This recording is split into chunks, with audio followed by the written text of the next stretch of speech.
Hey tubers, thanks so much for watching my channel today. Today I have my friend Jenna who's going to guest star, and we are going to be discussing older and newer Disney movies. More specifically, we're going to be talking about Moana and Cinderella. Within these movies, we're going to be talking about rescue behavior, appearances, and a balance of gender roles.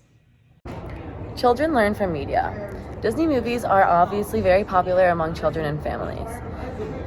If a family film lacks female empowerment, and even just female speaking roles in general, then children are going to learn that the voices and thoughts of women don't compare to that of men. Some older Disney movies, such as Cinderella, which was made in 1950, it's based on the main character falling in love. But there's some newer movies that are made after 2010, such as Moana, which was made in 2016, which is more focused on family and independence. So there's many differences that we can draw from Moana and Cinderella, especially since Cinderella was made in the 1950s and Moana was made in 2016. There's so many differences in gender roles that we can notice. So in Moana, she doesn't get married, but in Cinderella, she does get married in the end. And also in Moana, she doesn't need to change her appearance to impress anyone, and she does everything to help other people. She's very independent. But in Cinderella, we see that she needs a makeover in order to look pretty, and she tries to impress Prince Charming. So her ultimate goal is just to get married in the end and impress the man.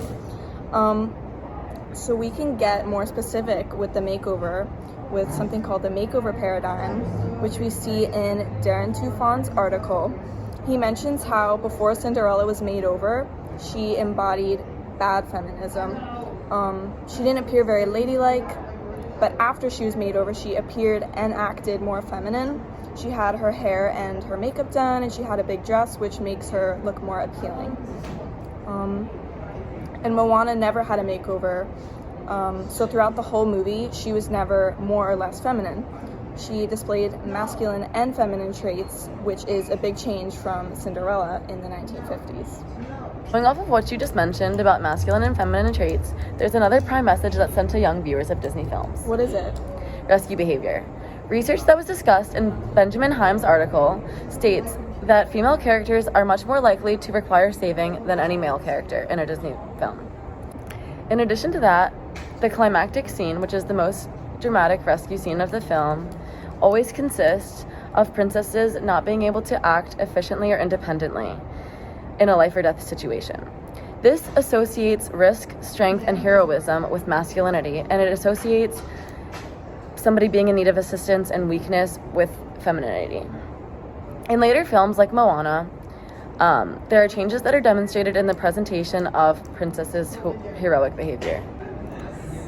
To support my claim, I'm going to use research from Benjamin Himes' article regarding the percentage of masculine characteristics both in female and male characters. Some of the examples of these characteristics are wanting to explore, being brave, engaging in intellectual acts, giving advice, being athletic, and being physically strong. Here's a list of both the male and female characteristics that were tested on in these movies Cinderella and Moana. These are obviously characteristics that both female and male characters should empower. So what did the data show? The data showed that Cinderella only embodies 18% of masculine characteristics, whereas Moana embodies 60%. That's really interesting. Yeah, it's a much better balance of gender roles. And here's the table showing where we got our results from Benjamin Himes' article. Even though Moana is modern and takes on a feminist perspective, we still have to remember that there's flaws that we can notice in the movie. Really? Like what? So she still becomes very emotional, which is a female stereotypical trait that's often seen in almost every princess movie, including the old and new ones. Another critique that we can take note of is that she still needs help from some form of a man, which in this case is Maui. He's presented as very hyper-masculine, he's strong, and he never has a shirt on, so he's kind of presented as an ideal male, which is someone who's strong and does a lot of the physical work. However, Moana is still a step in the right direction because the movie includes an independent female lead who's trying to help her family and not trying to impress anyone else. So, to conclude, while we can critique the gender roles and behavior of female characters in both modern and older Disney movies, they can still improve and become more representative and inclusive.